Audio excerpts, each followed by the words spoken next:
Alexandre? Oi. Isso, poder fechar. Vamos começar. Meus amigos, bom dia. Quero inicialmente agradecer a presença de todos vocês que atenderam mais uma vez a esse nosso convite para já tradicional webinar que realizamos já há 3 anos, que é uma webinar trimestral, onde trazemos a vocês uma pesquisa do mercado imobiliário, seja nacional, da capital de São Paulo e do interior paulista e Baixada Santista. Eu quero cumprimentar o nosso presidente executivo, Eli Berten, o nosso palestrante, economista-chefe do Secovi, Celso Petrucci, Guilherme Werner, da Brain, Inteligência Estratégica, parceira do Secovi na realização dessas pesquisas do interior paulista. Vale lembrar a todos vocês que até 2022, final de 2022, nós realizávamos uma pesquisa do mercado imobiliário em 10 cidades do interior paulista. Em 2023, nós estendemos para 31 municípios do interior paulista e Baixada Santista. E a partir de 24, nós ampliamos ainda mais essa pesquisa e hoje contemplamos 41 municípios do interior paulista. Mas vale a pena também lembrar que desses 41 municípios, nós estamos atingindo quase que 40% da população do interior paulista. Então, o que eu quero dizer com isso? Do tamanho dessa pesquisa, da confiabilidade de seus dados, até porque, como sempre digo, quando você faz uma pesquisa, naquele dado momento, nada mais é que uma fotografia do que está acontecendo no mercado. Mas como nós fazemos trimestralmente, além dessa fotografia, nós trazemos a vocês tendências de mercado, seja metragem quadrada, velocidade de venda, regiões que mais crescem, evolução de preços, enfim, nós trazemos um cenário bastante completo e não menos atualizado para todos vocês. Então, como digo, também sempre. É uma ferramenta muito importante para todos nós empresários, que ele mostra as regiões que crescem, seus valores, evolução de preços, metragens, enfim. Então, isso não pode deixar de estar em nossas mesas esse trabalho valioso que o Secovi, que o Celso Petrucci realiza na cidade de São Paulo e a parceria que temos com a Bren realizamos em todo o interior paulista. Eu gostaria, antes de passar a palavra ao nosso presidente executivo, Eli Berten, vocês já puderam acompanhar nas nossas telas, antes da abertura da nossa sala, nós estaremos agora realizando a 21ª edição do ENACOM, o Encontro Nacional das Administradoras de Condomínio. Estará ocorrendo agora dia 9, 10 e 11 de junho, na sede do Secovi em São Paulo. Um evento extremamente importante, principalmente para as administradoras, síndicos profissionais. Nós vamos tratar os temas que atingem essa cadeia de condomínios de forma abrangente e profunda. Então, se vocês não se inscreveram, que façam suas inscrições, porque são 3 dias de muita informação, de muito intercâmbio e relacionamento entre os pares. E também estaremos realizando a 22ª Convenção do Secovi. É o maior fórum de negócios imobiliários do país. Será 19, 20 e 21 de agosto. Então, nós temos um grande evento agora em junho e um grande evento em agosto. O evento da Convenção Secovi voltada para o mercado imobiliário, para as imobiliárias, para corretores, enfim. Então, se vocês não acompanharam, acompanhem pelo site do Secovi, façam suas inscrições, porque são 2 eventos realmente de extrema importância e com muita divulgação, muitos informes para todos vocês. Eu gostaria, já de iniciando propriamente o nosso evento, gostaria de passar inicialmente a palavra para o nosso presidente Eli Berten, para a saudação a todos. Importante, Eli, que você, se puder abordar de alguma forma mais objetiva e rápida, alguma das ações do Secovi, em especial a reforma tributária, que você está capitaneando isso pelo Secovi, inclusive já tem cartilha e tudo mais, para poder orientar a todos. Eli, boa fala, Eli. Obrigado, obrigado a todos. Obrigado, Fred. Bom dia a todas e a todos. Importante evento aqui agora do interior, nessa pesquisa, o Fred já falou. Sendo objetivo, tem vários assuntos. O Fred citou a questão da reforma tributária, né? Então, até para atualizar todo mundo, a gente está agora num momento de regulamentação da reforma tributária, né? Nós temos o prazo do ano de 2025 para regulamentar tudo aquilo que foi aprovado com com todas aquelas questões que o setor conseguiu de controle de danos, né, Fred? Eu sempre falo que nós estamos falando em controle de danos, então esperem sim uma grande complexidade na contabilidade das empresas, assim como aumento de custos, não tenham dúvida que isso vai ocorrer. O problema é que agora nessa regulamentação, e a gente sabe que o perigo mora no detalhe, né, Fred? Então, na hora que você vai regulamentar uma lei, que de fato você vai escrever como ela vai se aplicar, você pode ter aí desvirtuado todo esse trabalho que foi feito de contenção de danos, porque juridicamente, né, nós temos um sistema judiciário brasileiro complexo, a língua portuguesa também, né, uma vírgula muda o sentido. Então, de repente, numa regulamentação aí, tudo isso pode criar um problema muito grande, a gente espera que não. Quem está fazendo isso é a Receita Federal.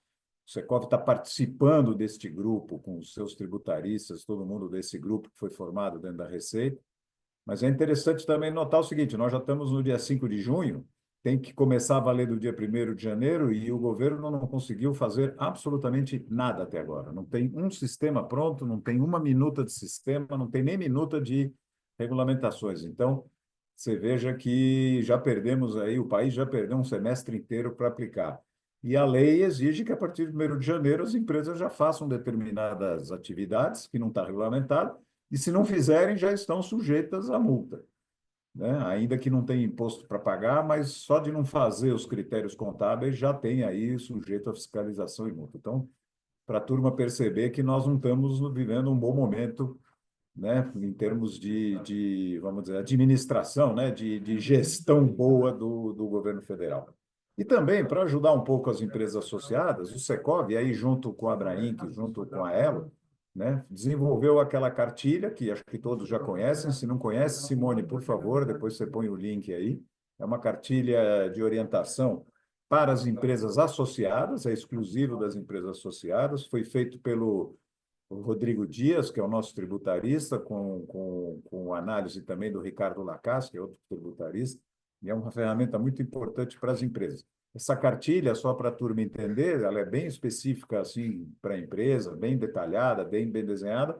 A cada 6 meses, 7 meses, viu, Fred? Nós vamos fazer uma versão nova, porque como, né, não tem a regulamentação, então tudo muda a qualquer momento, tá? Um outro assunto que eu queria, se você me permite, é um minutinho.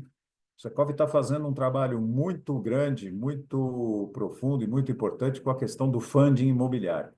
Acho que um dos grandes problemas que o nosso setor tem hoje, não falta problema, né? Mas um deles, é difícil falar o maior problema, mas um deles é a questão do financiamento imobiliário. A gente está tendo aí já, as empresas têm dificuldade de acessar a quantidade de dinheiro que necessita para uma obra, o custo está mais caro, né? Está mais caro também o crédito imobiliário para quem compra, a Selic é alta, então quem vai trabalhar com fundos de investimento, esse tipo de coisa, já se fala em taxas aí de 25% a 30% ao ano. A gente sabe, né? Isso aqui é uma reunião de empresários que é raro, né? Pelo menos minha empresa tem 73 anos, eu nunca tive um empreendimento que suportasse uma taxa de juros desse tamanho. Mas provavelmente outros têm, porque eu não sou tão sortudo assim, né, Fred? Mas eu chamo atenção para os incorporadores, para os empresários, nas suas análises de viabilidade, porque suportar funding de 25%, 30% não é para amador. Então, cuidado, muito cuidado. O Secov está fazendo vários trabalhos nessa linha para minimizar o problema. Não terá uma solução de curto prazo, não tem a menor chance disso acontecer. Então, nós temos um problema estrutural aí muito grande. Eu vou ficar nesses dois temas, Fred, até para não estragar a reunião, porque tem muitos problemas que a gente está enfrentando e eu fico por aqui. Lembrando, você fez uma lembrança importante, tem que participar do Secov, tem que comparecer, tem que estudar o site, tem que entrar nas mídias e pegar os informes. Muitas vezes a gente tem até um excesso de informação para o associado, mas olha, não tenham dúvida, tem muito conteúdo nessas informações, então tenham um pouquinho de trabalho de analisar essas informações todas. E, de novo, eu sei que é muita informação, mas ela é com muito conteúdo. Então, é importante que os empresários estudem, analisem, entrem no link. O Secov não costuma fazer divulgações de coisas sem importância, né? Apesar da quantidade. É uma quantidade muito grande de informação que a gente disponibiliza para o sócio, mas todas elas, podem ter certeza, são muito importantes, estão aqui. Eu chamo a atenção dos amigos aí para olhar. Então, Fred, boa reunião, estou aqui. Qualquer coisa é só me chamar. Eli, obrigado. Mas é importante que você falou da quantidade de informações, Eli, e daí cada associado vai linkar aquele tema que julga relevante para o seu negócio, para a sua atividade. Então, é importante isso e mostra também toda a capilaridade do Secov nas suas ações. Meus amigos, vocês que nos acompanham, só para ter uma ideia, dentro do Secov nós somos pouco mais de 300 empresários voluntários, né? E temos 14 vice-presidências técnicas. Então, diuturnamente, essas vice-presidências, esses empresários, como nós aqui, trabalhamos de forma voluntária, estamos trabalhando pelo setor. Então, o Secov, se você quiser acessar essa gama de informação que nós temos, é o site secov.com.br. Procure lá nossos eventos e nossos informativos. São extremamente relevantes para toda a cadeia do mercado imobiliário. Eli, muito obrigado. Continue com a gente. Importante a sua experiência e depois também poder debater com todos nós. Antes de passar ao Celso, eu pediria a todos vocês que, se quiserem direcionar questões aos nossos palestrantes, que o façam através do chat, que eu irei encaminhá-los na medida do possível, ou durante a apresentação, ou ao final da apresentação, de cada um deles, e assim nós damos uma dinâmica. Então, por favor, encaminhe pelo chat que eu estarei direcionando aos nossos palestrantes. Iniciando, eu passaria a palavra ao Celso Petrucci. Também gostaria de fazer uma leitura breve do seu currículo. O Celso está no Secov conosco, não vou nem contar há quantos anos, é o nosso doutor Oswaldo, né? Ele é o nosso economista-chefe. Ele é economista formado pela Fundação Escola de Comércio Álvares Penteado. Ingressou na área de crédito imobiliário em 1976, na diretoria de programas habitacionais da nossa Caixa, do nosso banco. Ele iniciou as atividades sindicais do Secov em 1983. É economista-chefe do Secov, como falei, e atua há mais de 20 anos na Comissão da Indústria Imobiliária da Câmara Brasileira da Indústria da Construção, tendo presidido a mesma no período de 2017 a 2023. E foi representante técnico, conselheiro suplente e titular do Conselho Curador do Fundo de Garantia de Tempo de Serviço de 2001 a 2011. O Celso vai fazer um painel para todos nós de um cenário nacional, certo, Celso? Capital, indicadores econômicos, que é extremamente importante. Ele mostra também para todos nós tendências, números passados e previsões, a nossa bola de cristal. Celso, a palavra está com você. Mais uma vez, eu agradeço o prestígio de sua presença e de seu apoio nessa nossa webinar. Obrigado. Muito obrigado, Fred. Em nome do Eli, nosso presidente executivo, eu cumprimento a todos os que estão junto com a gente aí. E eu tive vendo quem está participando da reunião e tem uma pessoa lá que está escrito assim, Amanda Amari. Amanda Amari, né? Então, em nome da Amanda, eu cumprimento todas as mulheres que estão aí junto com a gente. Eu vou fazer uma apresentação breve, Fred, que, como você explicou, essa apresentação ela é uma foto do que está acontecendo no mercado imobiliário, na economia, né, como um todo, no mercado imobiliário nacional e da cidade de São Paulo, e tratar um pouco desse assunto que o Eli colocou, e que é o assunto que mais nos tira o sono hoje, que é a questão dos recursos para sustentarem o crescimento do mercado imobiliário, que é um crescimento constante aí de 2018 para cá, né? Então, se a gente fizer a conta, faz 8 anos que o mercado imobiliário vem crescendo e, de repente, nós batemos aí nos limites de financiamento, tanto do fundo de garantia quanto da caderneta de poupança, né? Então, vamos lá. Um pouquinho do cenário econômico, né? O Boletim Focus ainda, a última edição do Boletim Focus de sexta-feira passada, ou que sai na segunda, né? Ele é de sexta, mas sai na segunda.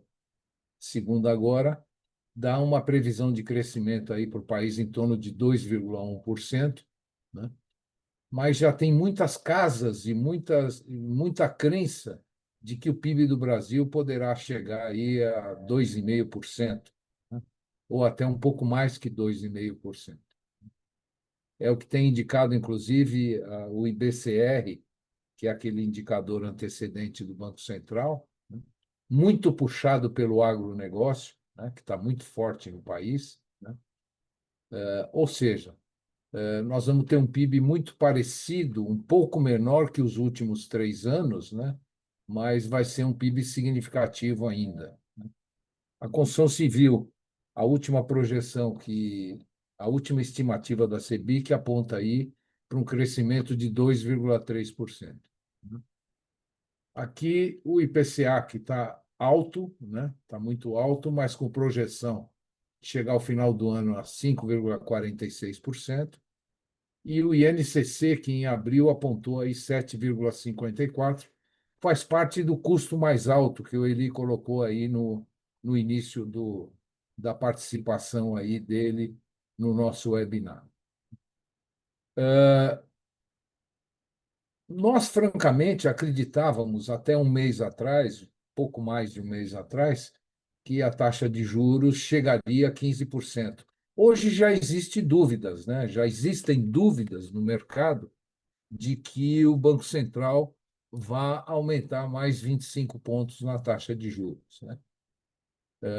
A impressão que tem a maioria dos economistas, né, dos analistas, é que se a gente continuar segurando um pouco, contendo um pouco o processo inflacionário, esse sim, o grande dragão que a gente tem que combater, né, poderá o Banco Central manter a taxa em 14,75 e quem sabe lá para o final do ano, né, sendo um pouco mais otimista, né, é mais desejo do que estimativa, pensar em começar a reduzir a taxa de juros. A questão da taxa de juros de médio e longo prazo está perto de 15%, está muito próxima da taxa Selic, né? Ela entrou numa tendência de queda aí nos últimos meses, né? Mas não existe uma sinalização para que ela também, a taxa de 5 anos, a taxa de 10 anos, baixe a menos de 14%. Ou seja, nós estamos trabalhando aí de 14% a 15% nessas taxas. O emprego formal no país, nos 4 primeiros meses, foram 922 mil vagas novas de carteira assinada que o CAGED apontou, e dessas 922 mil vagas, 135 mil no setor da construção. Lembrando que o setor da construção ele tem diversos componentes no emprego, mas muito afetado positivamente pelo mercado imobiliário e pela construção de edifícios. A taxa de desocupação em níveis muito baixos, né? Níveis recorde, inclusive, de baixa, desde que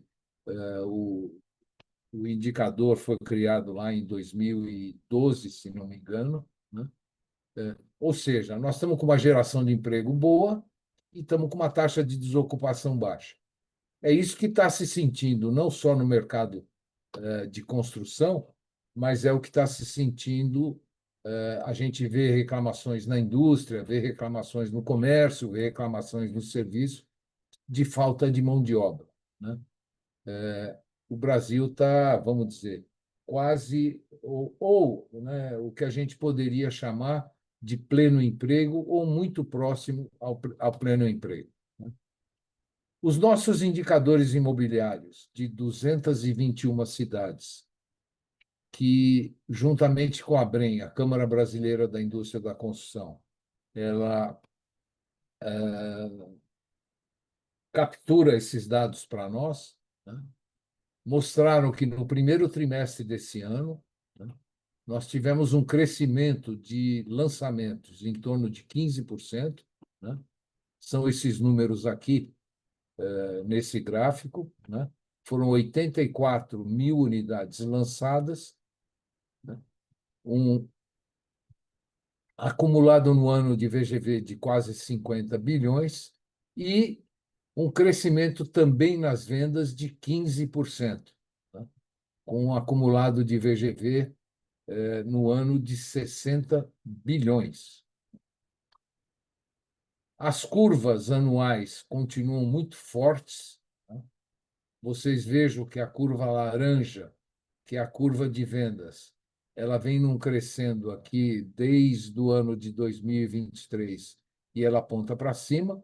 A curva de lançamentos, ela está com uma pequena queda e a oferta final que vem caindo. O estoque ele vem caindo e hoje, né, se a gente olhar o estoque nessas 221 cidades e olhar a média de vendas dos últimos 12 meses, em apenas 8,3 meses a gente escoaria todas as unidades não vendidas em estoque nas 221 cidades abrangidas pela pesquisa. Como não poderia deixar de ser, esse crescimento de 15% em lançamento e 15% nas vendas, ele vem puxado pelo programa Minha Casa Minha Vida, que em 2023 ele passou por uma série de aprimoramentos, em 2024 também. E aqui, eu só para lembrar vocês, mas eu tenho certeza que todo mundo tem isso na cabeça, né? Aqui não tem o efeito zero do faixa 4, tá? Porque nós estamos falando do primeiro trimestre. E o faixa 4 só passou a ser implementado, aqueles 30 bilhões para famílias de classe média, só passou a ser implementado no Minha Casa Minha Vida a partir do dia 5 de maio. Então, a gente percebe aqui um crescimento de 30 e quase 32% nas unidades lançadas do programa Minha Casa Minha Vida e em 40% nas vendas e na queda dos estoques, né?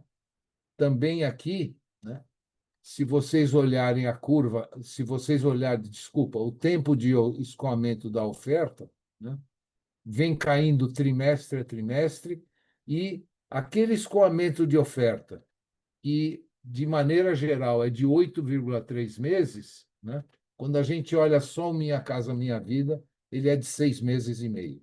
Ou seja, vai indo muito bem, obrigado. Em São Paulo, a situação não é diferente. Aqui eu trago dados até abril de 25. Nós acumulamos 119 mil unidades lançadas, sendo 62% do programa Minha Casa Minha Vida. Acumulamos 110 mil unidades vendidas, sendo 59% do programa Minha Casa Minha Vida, né? A velocidade de venda média dos primeiros 4 meses está um pouquinho menor que a velocidade de vendas, a venda sobre oferta, do ano de 2024. E nos estoques a gente sente a mesma coisa, né? Nós estamos aí com o estoque, estávamos com uma oferta não vendida na cidade de São Paulo de pouco menos de 62 mil unidades, que daria um escoamento de oferta de 8 meses para outros mercados ou outros padrões, como a Brain mostra para nós, e de 6 meses para o Minha Casa Minha Vida, né? Uma outra questão que é muito saudável para o nosso mercado é que dessa oferta não vendida, né, 99% ou está na planta nos 6 primeiros meses de lançamento ou está em construção. Não tem imóvel pronto na cidade de São Paulo. Os distratos, consolidando a lei do distrato lá de dezembro de 2018, o índice médio dos últimos 12 meses, 4,1%. E agora eu vou falar um pouquinho aqui de funding, né? Que eu acho que é a principal mensagem que o Eli quis deixar aí na abertura e é a principal mensagem que a gente pode deixar para vocês, operadores do mercado imobiliário, e para vocês, empresários da indústria da construção imobiliária, né? Apesar do financiamento do SBPE, Sistema Brasileiro de Poupança em Prédios, nos primeiros 4 meses do ano, ter crescido aí em termos de valor 5%, né? Esse crescimento ele se deu muito mais na aquisição do que na produção, né? Então, uma das coisas que o Eli falou é que nós estamos com problema de disponibilidade de funding, né? Se a gente pegar simplesmente os números de janeiro a abril, né, da caderneta de poupança, nós vamos perceber que, se eles continuarem aplicando na velocidade que teve janeiro a abril, vão aplicar 150 bilhões.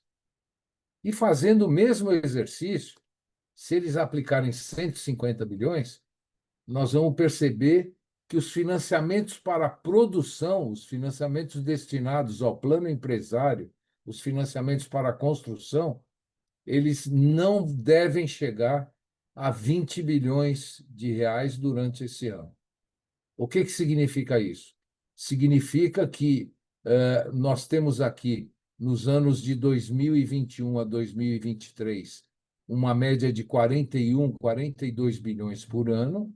Em 2024, 50 bilhões, e teremos uma queda significativa aí de algo em torno de 60% nos financiamentos para a produção. Então, os financiamentos são menos operações, são menos empresas, né? São menos empreendimentos, e há um custo que eu posso afirmar para vocês que esse custo já subiu em torno de 40% a 50% em relação ao que se pagava há 1 ano e meio atrás. Ou seja, aquela época de financiamento a 10, 10,5%, 11%, né? Ela já ficou para trás, e nós estamos numa nova fase aí, que o financiamento aqui custa 15%, 16% ao ano, né? A par disso, né, a solidez do nosso sistema financeiro, desculpa, sistema brasileiro de poupança e empréstimo, ela é refletida nos índices de inadimplência. Nós estamos no nível mais baixo, né? São 60 anos de história, né? E nós nunca tivemos uma inadimplência tão baixa, né? Isso demonstra, Fred, que a alienação fiduciária hoje é uma garantia consolidada, uma garantia respeitada, né? E mostra também que o brasileiro ele tem um apreço pelo seu imóvel que ele comprou e financiou, né? E que, dentre as contas que, por um motivo ou por outro, ele tenha que deixar de pagar, a última que ele vai deixar de pagar é a questão do financiamento imobiliário. A caderneta de poupança vem sofrendo captação líquida negativa. Esse ano já chegamos a 39 bilhões, né? Mas eu só mostro aqui, passo aqui o cursor para mostrar que, apesar das captações negativas dos anos de 2022, 2023, 2024 e que teremos em 2025, o saldo da poupança deve se manter na ordem de 750 bilhões de reais. Isso significa que isso tem um retorno anual, né? Lembrando vocês que, apesar dos financiamentos serem concedidos em 15, 20, 25, 30 anos, eles são antecipados, o brasileiro pré-paga o financiamento num prazo de 10 a 12 anos, né? E todo este retorno ele volta para a aplicação. Por isso que a BCIP estima que vai financiar 150 bilhões até o final do ano, que era essa a estimativa no início do ano da BCIP. Então, esse ano, muito provavelmente, né, nós teremos um recorde, um outro recorde de aplicação de recursos do sistema financeiro de habitação. Porque o fundo de garantia, que existia aqui uma previsão de ter 127 bilhões, que é uma estimativa que a BCIP fez lá no começo do ano, né? O FGTS recebeu um aporte adicional para aquele faixa 4 de 30 bilhões de reais. Ou seja, nós vamos ter aí algo em torno dos mesmos 312 bilhões que tivemos no ano passado, financiando mais de 1 milhão de operações de financiamento, né? O problema é que também o FGTS, no orçamento original, ele só tem, para financiamentos para pessoa jurídica, ele só tem 21 bilhões destacado de todo o orçamento de 157 bilhões. E desses 21 bilhões destacados para financiar a pessoa jurídica no apoio à produção, já 80% desse saldo foi consumido agora até o mês de maio, né? Então, isso vai exigir que o Conselho Curador do Fundo de Garantia, o Ministério das Cidades, a Caixa Econômica Federal, promovam aí um remanejamento de recursos para que não falte também no fundo de garantia, né, que é onde nós não temos aumento de taxa, né, não tem nenhuma previsão de aumento de taxa no fundo de garantia, mas para que haja disponibilidade de recurso para fazer financiamentos à pessoa jurídica, né? Senão, o mercado vai depender só de um programa do Fundo de Garantia, o mercado produtor, que a gente chama de carta de crédito associativo. Aquela operação onde tem que se reunir as pessoas físicas, né? E atender uma matriz de conjugação que a Caixa faz lá para poder iniciar a operação. Aqui está a nossa disponibilidade de recursos hoje. Lembrando que o SBPE é um ativo que aqui em março tinha 752 bilhões de ativos e o fundo 640 bilhões de ativos, né? O Eli chegou a falar aí de taxas de 25%, né?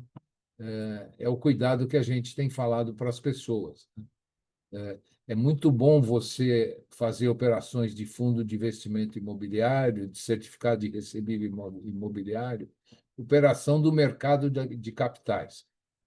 Mas nem sempre o seu empreendimento suporta uma taxa de juros como essas que estão sendo praticadas hoje. Aqui está a aplicação durante os 4 meses dos principais agentes financeiros. Vocês vejam que a Caixa, que de janeiro a abril de 24, perdão, tinha financiado 5 bilhões de reais praticamente. Esse ano financiou menos de 1 bilhão na produção, né? Aí na aquisição, a Caixa está ainda com uma queda de 18%, Banco Itaú crescendo, Bradesco crescendo, Santander crescendo, e o BRB, que tem participado de todas as operações, tanto de construção quanto de aquisição.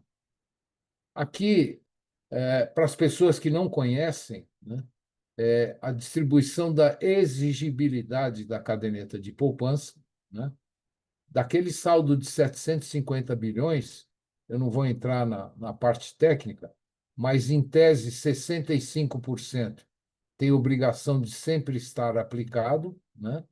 15% são recursos livres e 20% é o depósito compulsório, né?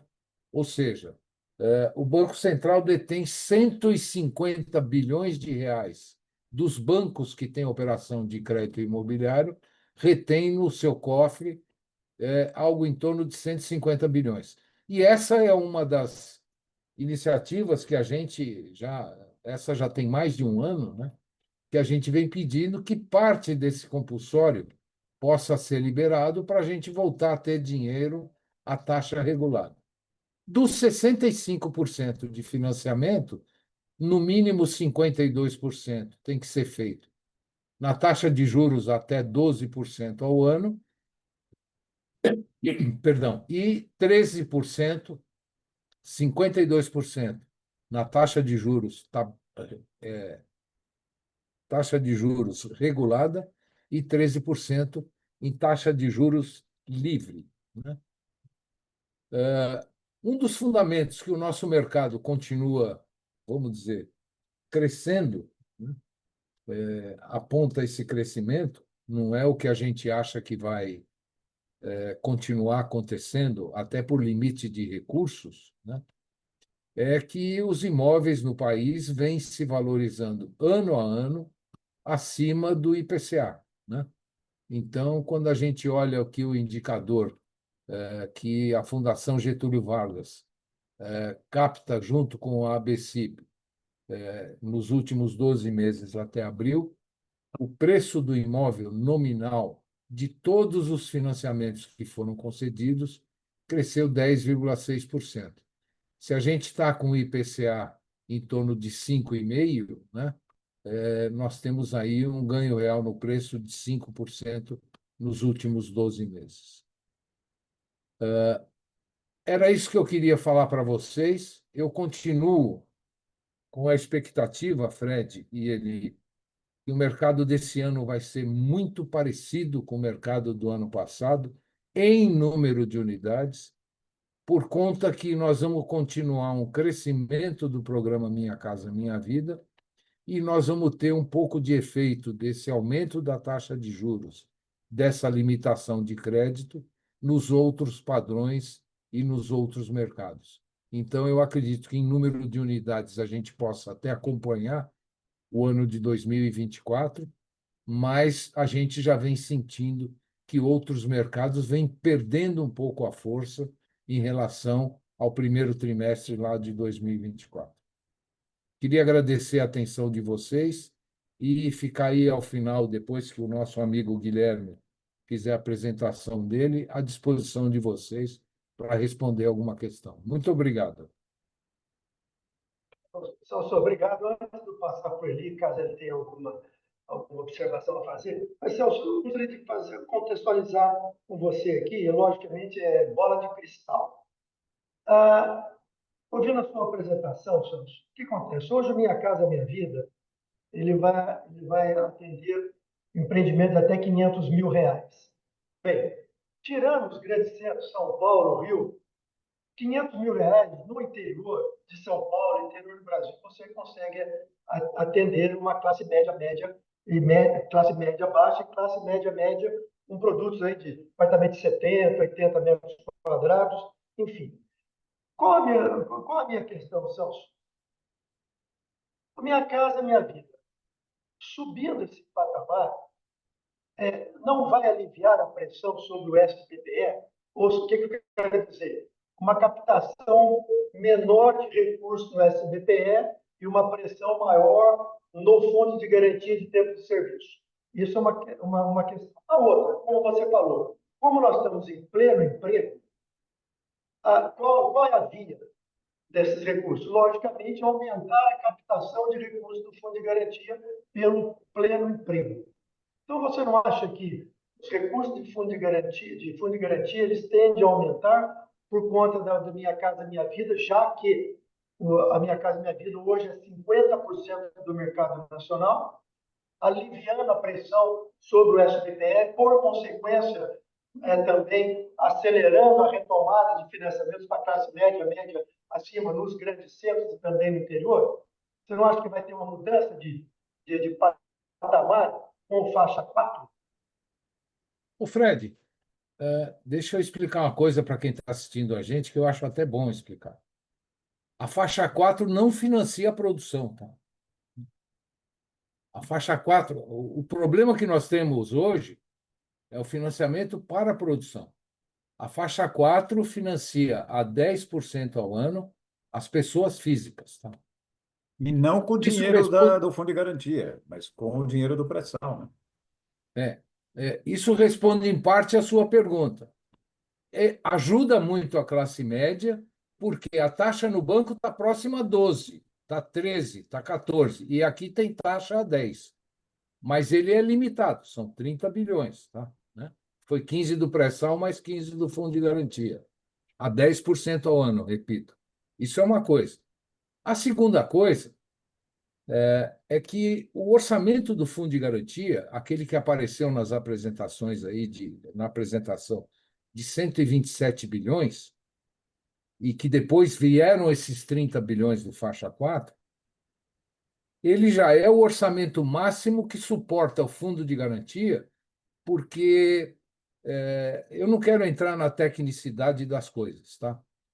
Mas o saque aniversário prejudicou muito o fundo de garantia, né? A possibilidade de crescimento do fundo de garantia. A queda nas taxas de juros que nós fizemos nos últimos anos, principalmente para o Norte e para o Nordeste, elas também prejudicaram o retorno do fundo de garantia. Então, eu diria assim para você, com o conhecimento que eu tenho do fundo de garantia. Aliás, hoje, das 15 para as 9 até as 15 para as 10, nós estamos fazendo uma reunião só de técnicos do fundo de garantia. Né? O fundo de garantia vai indo muito bem, obrigado, e ele tem também esse certo limite, Fred, de 127, 130 bilhões para o orçamento de 2025 e também o de 2026, o de 2027 e o de 2028. Tá? Né?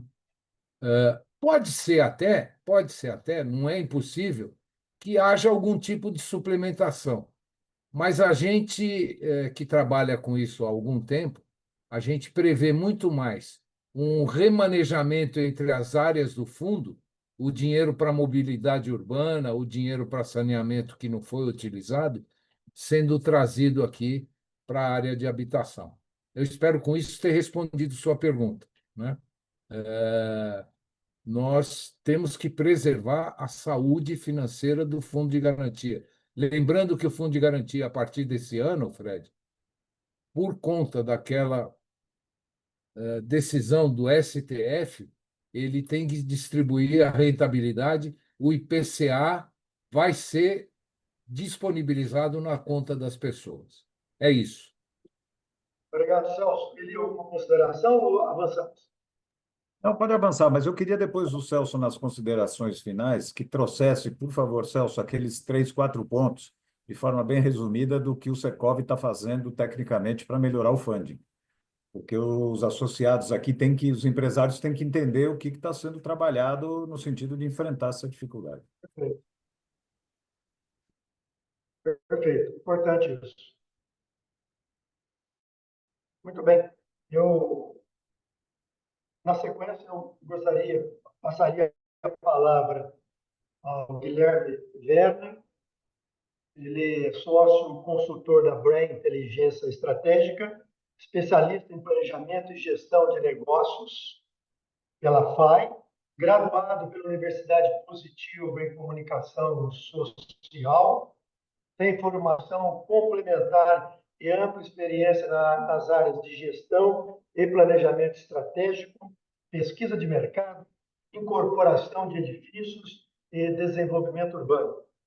Já atuou diretamente em estudos de mercado imobiliário em todos os estados brasileiros, atendendo a mais de 700 clientes do segmento, entre entidades patronais, investidores, incorporadores e desenvolvedores urbanos. Guilherme é nosso parceiro Secov, já estamos há alguns anos juntos nessa caminhada. Guilherme irá agora apresentar a pesquisa de mercado desses 41 municípios do interior paulista e Baixada Santista. Guilherme, boa apresentação a você. Obrigado, Fred. Bom dia a todos. Bom dia, Alice, Celso, Fred. Sempre um prazer estar com vocês aqui. Acho que a gente tem bons dados para apresentar. Vou compartilhar a tela. A gente já rodou algumas regionais aí, fazendo alguns dados específicos de algumas cidades, né? Mas hoje é importante a gente ter essa base comparativa dos 41 municípios aí que nós mapeamos trimestralmente junto ao Secov, tá? Deixa eu só... Foi a tela aí, né? Já subiu a tela aí, né? Bom, Já subiu sim. vamos lá. Só repassando, quando a gente mostra, importante é uma nota técnica aqui, quando a gente mostra nas tabelas, como é um volume grande de cidades, né? Nem todas, aqui as 41 municípios cabem numa tela só, né? Então, quando a gente fala ali Campinas, quando a gente fala RM, a gente está mostrando basicamente o agregado dessas regiões, né? Quando a gente fala Vale do Paraíba, a gente está falando de São José, Taubaté, Caçapava. Quando a gente fala de RM, a gente fala desses municípios, tá? Só para deixar todos cientes disso. Lembrando que essas cidades aí pesam juntas, né? Quase 16 milhões de pessoas, uma participação de 35% da população do estado, no volume de domicílios e também no PIB. Basicamente, aí 36,3% do PIB do estado estão nesses 41 municípios. Ok? A gente comparando aqui, estamos colocando alguns comparativos, alguns agregados dos últimos anos, os comparativos do primeiro trimestre. Tá? Então, lembrando vocês que, no que se refere à venda, nós estamos estáveis já nos últimos 3 anos, a um patamar aí de 65, 64 mil unidades vendidas por ano nesses municípios, né? E no que se refere a lançamento, a gente teve um 23, uma embarrigada aqui no que se refere a lançamento, mas voltamos a lançar algo como 65 mil unidades. E como se comportou o primeiro trimestre, seja em lançamento, seja em venda? Lançamento aí na barra vermelha, venda na barra cinza. Nós tivemos, recuamos o nosso volume de lançamento em 18,6%, de modo agregado nesses municípios, mas, em contrapartida, aumentamos em praticamente 1/3 o volume vendido. Então, até uma movimentação dissonante aqui do que a gente viu nos indicadores nacionais, que o Celso também pontuou, onde tanto o lançamento quanto venda aumentaram aí na ordem de 15%. Né? Aqui no interior de São Paulo, a gente teve uma queda nos lançamentos, saímos de 12,7 para 10,3 mil unidades, mas, em contrapartida, tivemos uma aceleração nas vendas em um patamar de 33%, algo naturalmente bem relevante. A gente vai destrinchar isso também por região. Né? Quando a gente olha isso em termos de VGL e VGV, VGL aí a gente teve ano passado um recorde do valor lançado, né? Foram 32 bilhões de reais. O VGL neste início de ano, uma queda de 16,5%, então ligeiramente abaixo da queda que a gente viu em unidade, né? E um aumento no VGV, né? No VGV em quase 30, foram 8,2 bi vendidos. Então, também um patamar um pouco dissonante à lógica que a gente viu nos indicadores nacionais. Né? Portanto, a gente passou por um primeiro trimestre, basicamente de redução da nossa oferta final, do nosso estoque no interior, na RM e na Baixada Santista. Tá? Se a gente desagregar isso por padrão, estamos trazendo o padrão econômico até o teto do programa Minha Casa Minha Vida e os demais padrões aqui, o MAP, né, o médio alto, enfim, congregados aqui como demais padrões. Tá? Então, das 10.300 unidades que lançamos ao longo desse primeiro trimestre, boa parcela foi dentro do Minha Casa Minha Vida, né? Mas se a gente olhar aí contra o último trimestre, uma queda importante, é natural, o primeiro trimestre sempre tem um volume menor, né? Ao ponto de que a gente tem mantido a lógica aí do protagonismo do Minha Casa Minha Vida também no interior, né? No Brasil como um todo, a gente teve 53% aí dos lançamentos de unidades dentro do programa, aqui no interior 56%. Está bem em linha com o que a gente vê no Brasil, né? Desde da virada do novo programa, que se deu aqui pós segundo TRI de 23, um patamar majoritário do Minha Casa Minha Vida também no interior. Aqui nós estamos desagregando isso por cidade, então só para fins de leitura, eu sei que é muito número, mas vamos olhar grandes números aqui. O agregado dos 3 anos, né? Então a gente teve aí 65 mil unidades lançadas no ano passado, e esse primeiro trimestre com 10.300, sendo que a gente teve Campinas, e lembrando, quando eu falo Campinas, eu estou falando da região de Campinas, congregam alguns municípios aí, né? Seguido de RM e Sorocaba, né? Foram os 3 grandes destaques. Se a gente comparar,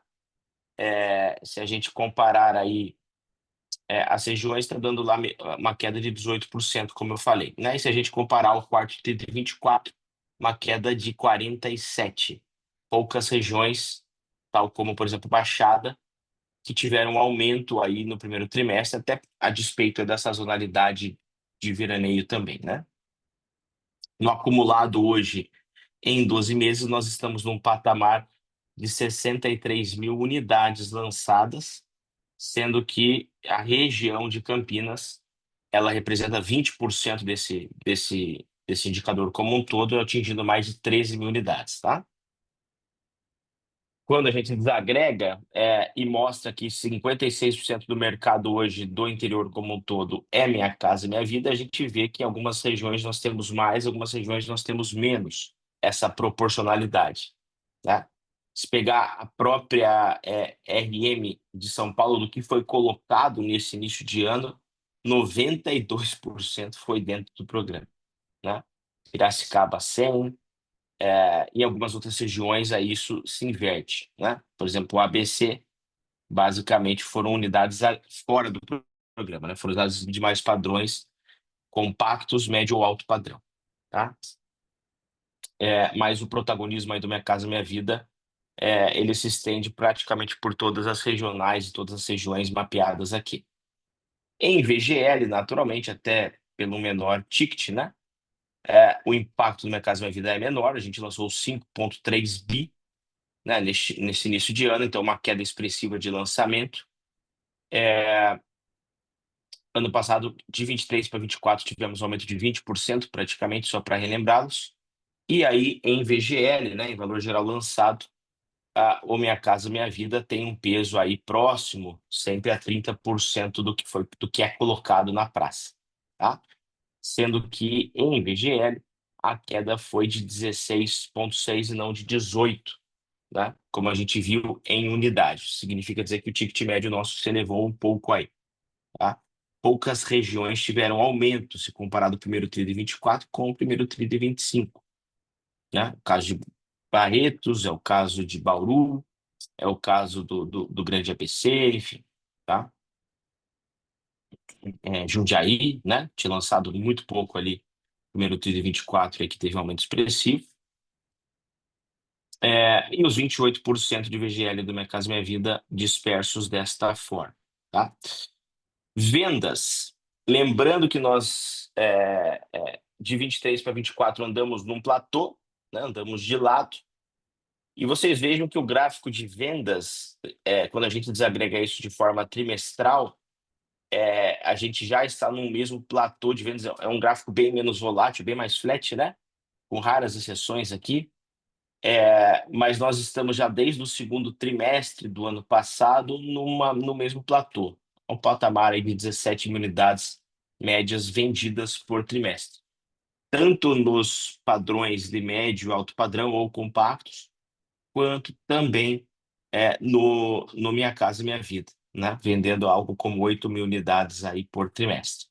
Então, Minha Casa Minha Vida tem representado um volume um pouco superior em lançamento, 56%, como eu disse, e representou 48%, né? Então, no que se refere a vendas, ele representa um pouquinho menos, mas também no mesmo platô já desde o segundo trimestre do ano passado, um pouquinho menos da metade, né? 48% aí, então ele representa 56% do que lançou, 48% do que vendeu. Significa dizer que o médio alto padrão também tem performado bem em termos de velocidade de vendas aí nas regiões. E essa é a grande boa notícia, né? Então, A gente tem que acompanhar naturalmente a taxa de reposição desses lançamentos, mas o que ocorreu nesse primeiro trimestre foi uma queda de lançamentos numa ordem de 18% e um aumento de vendas, se comparado a 24, né, a primeiro trimestre de 24, de 33%. E também um aumento de vendas se comparado ao quarto trimestre do ano passado. Então a gente teve um bom primeiro trimestre ao longo aí desse início de ano, praticamente em todas as regiões.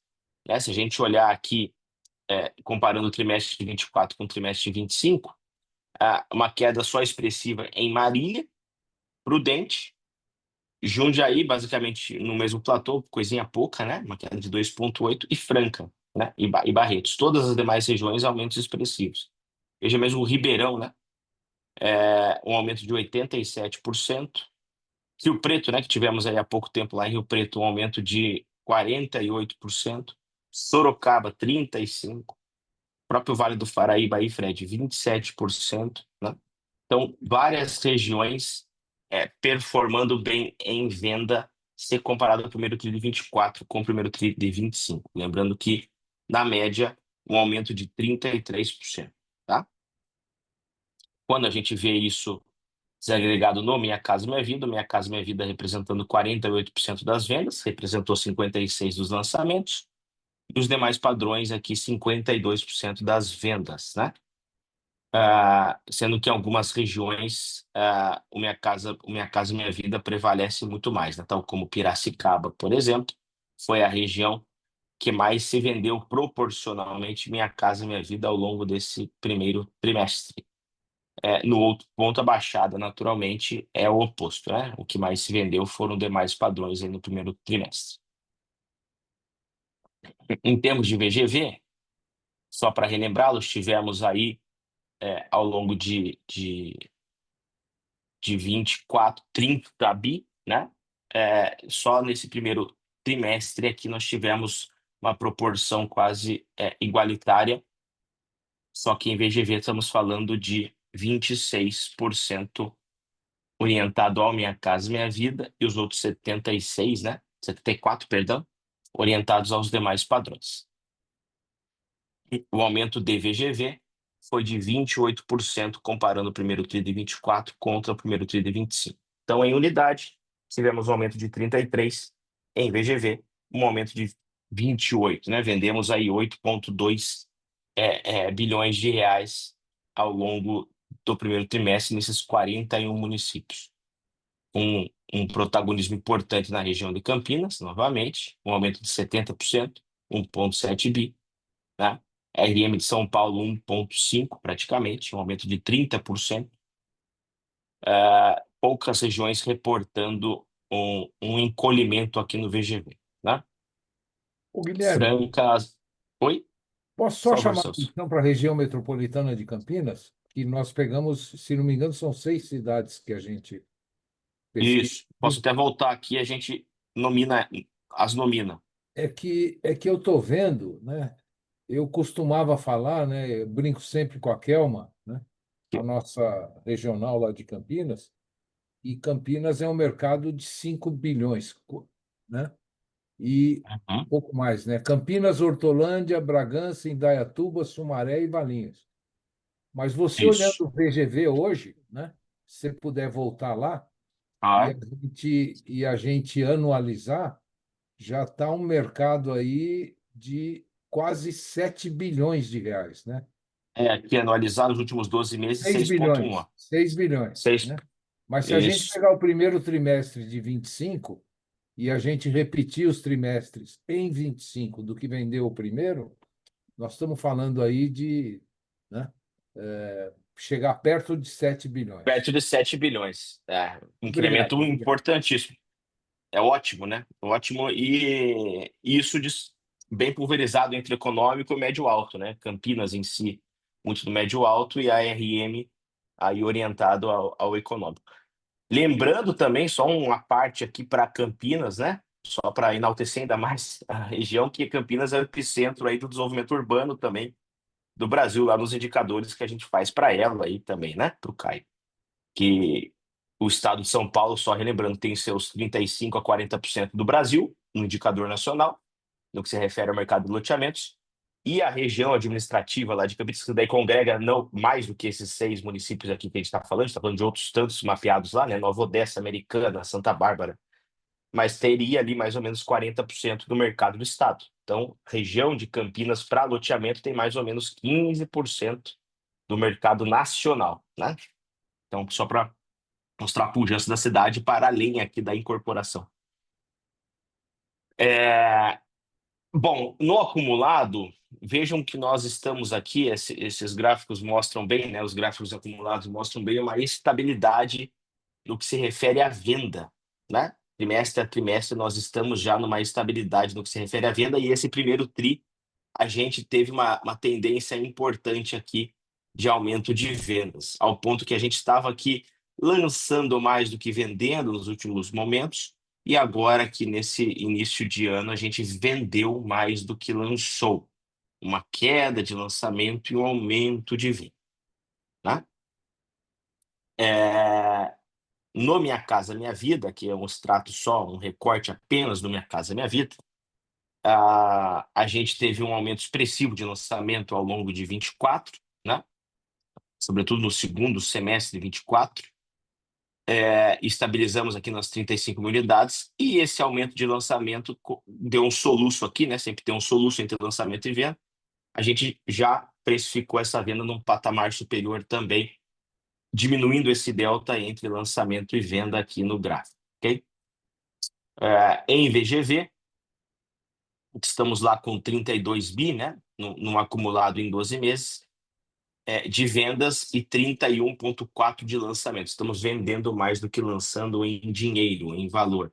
É um aumento expressivo que a gente vê aqui em VGV. Tá? No Minha Casa Minha Vida, estamos aí com 9 bi lançado para 8,4 vendido em 12 meses, aumentos expressivos também ao longo de 24, como fica facilmente demonstrado aqui no gráfico. Tá? O escoamento da nossa oferta, de modo geral, só resumindo, a gente teve novamente aquela queda de lançamentos, comparando o primeiro TRI de 24 com 25, de 18,2, e de venda de 33. Isso nos dá um escoamento da oferta em 10 meses.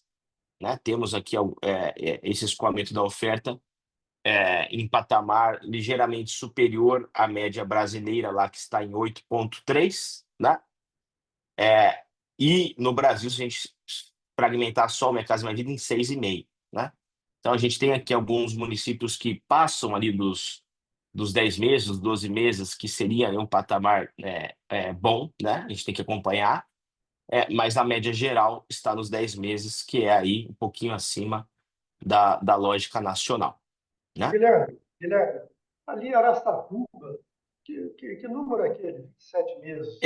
Araçatuba teve se a gente olhar aqui os dados de venda, Fred, a gente teve realmente um pé no freio em termos de venda, né? O primeiro trimestre, o quarto trimestre, e um volume de lançamento já mais expressivo. Então, fez com que nesse primeiro trimestre descolasse bem o escoamento do estoque de Araçatuba, tá?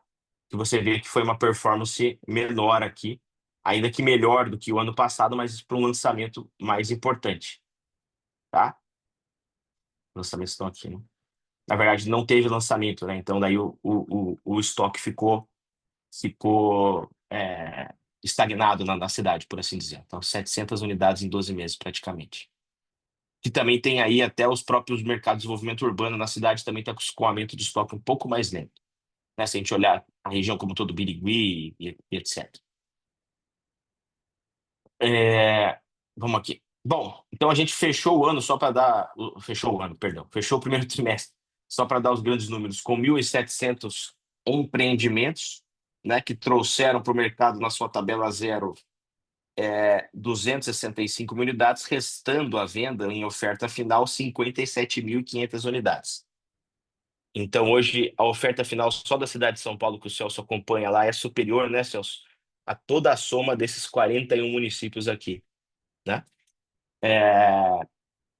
Temos uma disponibilidade sobre oferta, ou seja, a relação da oferta final sobre oferta lançada de 21%, o que denota um grau aí de saudabilidade, por assim dizer, muito bom.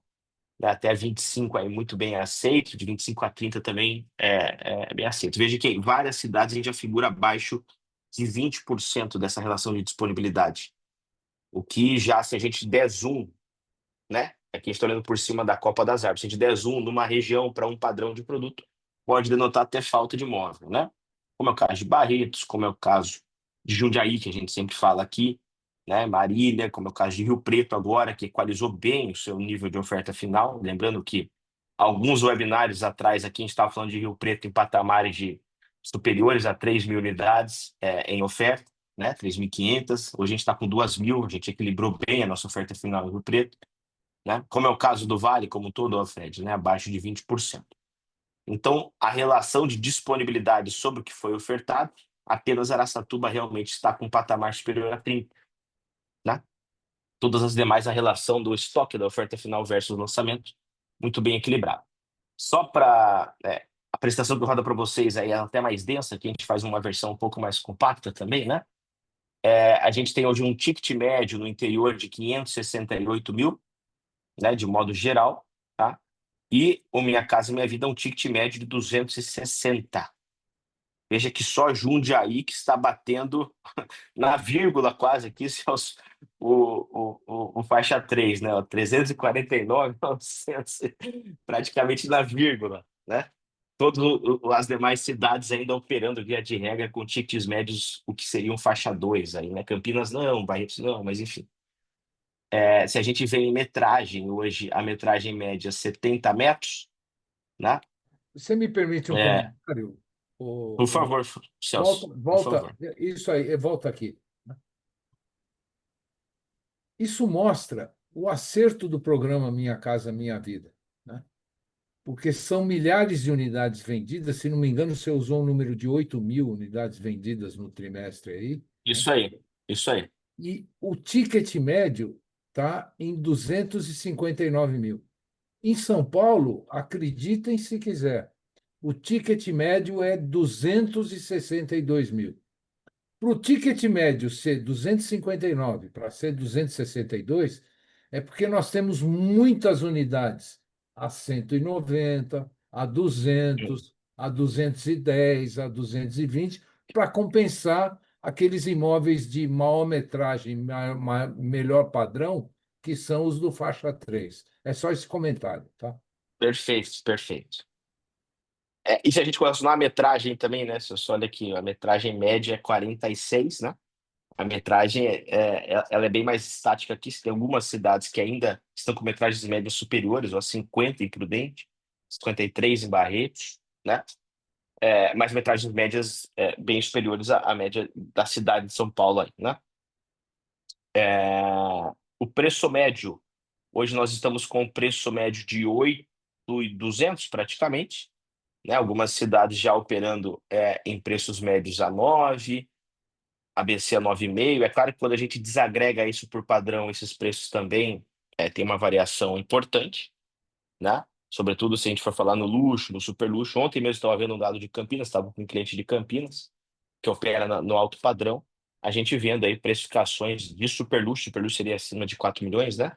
Precificações já próximos a 20, até acima de 20 em alguns produtos, né? Uma base baixa, naturalmente, mas alguns produtos precificados a isso, né? O luxo já precificando a 15, 16, enfim. Tá?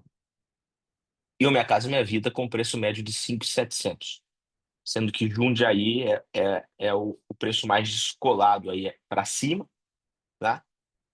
E Prudente e Piracicaba ainda com preço abaixo dos 5, tá?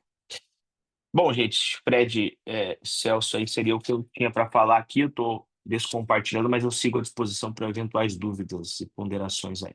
Obrigado, Vini. Obrigado, Guilherme. Vendo a tua apresentação, Guilherme, me chamou a atenção os dados de 17 mil unidades vendidas por trimestre, de forma anualizada 60 mil, e você disse aí que esses números meio que pararam, né? Que travaram nesse patamar. Então, eu lhe pergunto, este patamar é um patamar alto, é médio, é baixo, é bom, é ruim? Qual a visão tua em função já do passado e das pesquisas?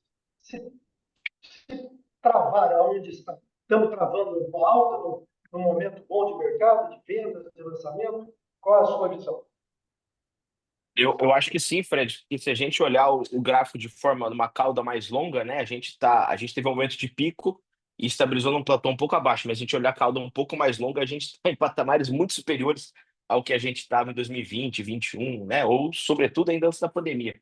Então isso que a gente vê, o fenômeno em quase todas as cidades e regiões do Brasil, é que por vezes a frustração de algumas pessoas, de alguns empresários, de alguns agentes do nosso mercado é por se comparar ao momento de pico, né? Mas a gente está num platô muito superior ao que a gente estava antes desse momento de pico. Então, eu acho que, sem dúvida, a questão aí do todo o funding, que tanto ele quanto o Celso falaram, da perenidade do funding de FGTS, é substancial para a gente ver como esse gráfico vai ficar daqui para frente, né? Porque o interior como um todo é altamente dependente desse funding, né? Lembrando ali, sempre quando eu olho as apresentações da Caixa, eu já vi esse dado em algumas apresentações do Celso também, interior de São Paulo sempre tem um peso de 25%, arredondando aí, né, Celso, da carteira de financiamento imobiliário da Caixa, que tem mais ou menos um share de 2/3 do nosso mercado. Então, isso mostra a importância e a dimensão que o interior de São Paulo tem, né, no financiamento imobiliário, quanto isso impacta a perenidade do sucesso do interior, né? Mas te respondendo, sim, eu acredito que esse platô ele é bem favorável, sobretudo se a gente olhar um horizonte um pouco mais longo de um ciclo imobiliário, de 5 anos.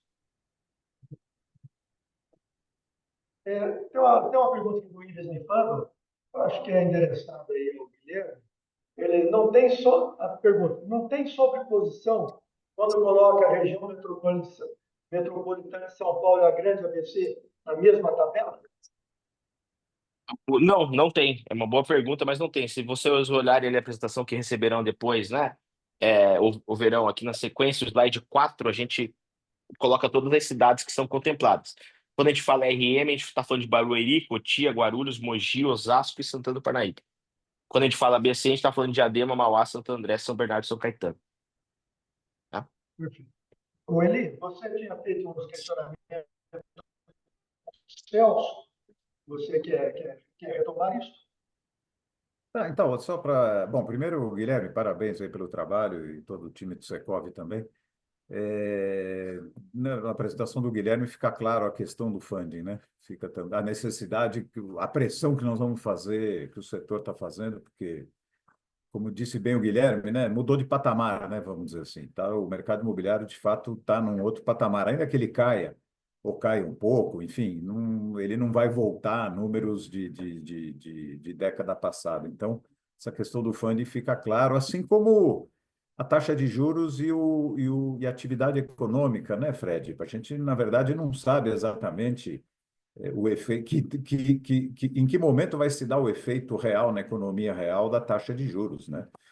Então, evidentemente que isso vai ter aí, vamos dizer, a foto é boa, mas o filme não é ruim, mas requer atenção, né, do empresariado. Então, por isso que eu falei para o Celso, eu acho importante os associados entenderem o que é que o Secov está fazendo, trabalho técnico que a gente está fazendo, o trabalho político que a gente está fazendo, tanto no Banco Central, Ministério da Fazenda, Caixa Econômica Federal, Casa Civil, né, ABCIP, enfim, junto aos bancos. Celso, se você puder, não sei se já está na hora, Fred, né? Então, se o Celso puder, aí, em breves palavras, colocar rapidamente, sem entrar muito em detalhe, porque é muito técnico. Lembrando que quem tiver alguma dúvida, né, é só ligar para o Celso que ele resolve tudo, né? É isso aí. E Temos só 5 posso fazer minutos uma aí. brincadeira com o Guilherme? Não, posso fazer uma brincadeira? Lógico, tem Como ele falou que tempo. o mercado imobiliário está assim, né, num outro patamar, né? Eu lembrei do Corinthians, só isso. Outro patamar. Eu, como sou Tá Atlético patamar Paranaense ali, eu tô fugindo de papo de futebol. Tá bom. O mercado está no patamar de cima e o time do Eli está no patamar de baixo. Eu lembrei da palavra patamar, eu só não falei se era em cima ou Eu, embaixo. na questão do futebol, eu não vou morder a isca, tá? O Fred, rapidamente, vai. O Eli tem razão. E sem entrar muito em tecnicidade, que não é o caso. O governo está com, vamos dizer, está com uma dificuldade de reduzir as suas despesas e com uma dificuldade de implementar algumas coisas com as quais ele se comprometeu. Vocês vejam a questão do IOF, que saiu aí no dia, num dia certo aí de maio. O Congresso Nacional ameaçou o governo de derrubar a questão do IOF, né? Toca o ministro da Fazenda ir lá para o Congresso Nacional e falar que essa semana, agora, a partir de domingo, ele vai apresentar uma série de medidas para compensar, né, voltar atrás no IOF, né? Então, é assim que nós estamos hoje. E o que vocês que nos assistem precisam entender é o seguinte, né? O nosso setor só é o que é, e é assim no mundo todo, porque nós, durante esses 60 anos, a gente vem dependendo de recursos direcionados. Tá? Quando a gente fala recurso direcionado, é porque esse recurso tem taxa regulada, é porque esse recurso tem incentivo fiscal, todos os nossos papéis têm incentivo fiscal, né? A poupança tem incentivo fiscal, né? Então, precisa ter isso na cabeça. O que que a gente tem trabalhado um pouco mais forte? Nós temos trabalhado insistentemente em ver se a gente consegue uma parte dos recursos do compulsório, convencer o governo, né, a trazer esse dinheiro para o financiamento imobiliário, para a gente ver se consegue reduzir a taxa de juros que está sendo cobrado ou financiar um pouco mais o crescimento que o mercado está tendo. Então, a questão do compulsório é importante. Nós estamos trabalhando para possibilitar a emissão de um título, tal e qual foram feitas as debêntures incentivadas de infraestrutura. A gente chama uma letra de crédito imobiliário institucional, né? Que ela pudesse ser distribuída para fundos de pensão e para reservas técnicas de seguradoras, né? Seria importante para a gente trazer recurso novo, né?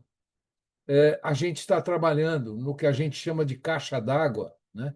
Houve um aumento muito grande de operações a taxas de mercado, né? E uma retenção de operações a taxas reguladas na caderneta de poupança. A gente está estudando isso profundamente e tem conversado com a Caixa Econômica, com o Ministério das Cidades e com os outros órgãos que ele falou, e estudando o que é possível a gente ter, né? Nós não podemos esquecer, gente, o nosso dinheiro, os 300 bilhões que nós vamos ter esse ano, eles vêm de duas fontes. Uma que paga 6% ao ano e outra que paga 3% ao ano, né? É muito difícil, né, dizer para vocês que existe alguma bala de prata e que o Secov, ou o governo, ou as nossas entidades, ou a CEBIC, vai ter essa bala de prata para resolver o problema. É que o Eli ele foi bastante incisivo, e eu vou ser mais incisivo ainda, né?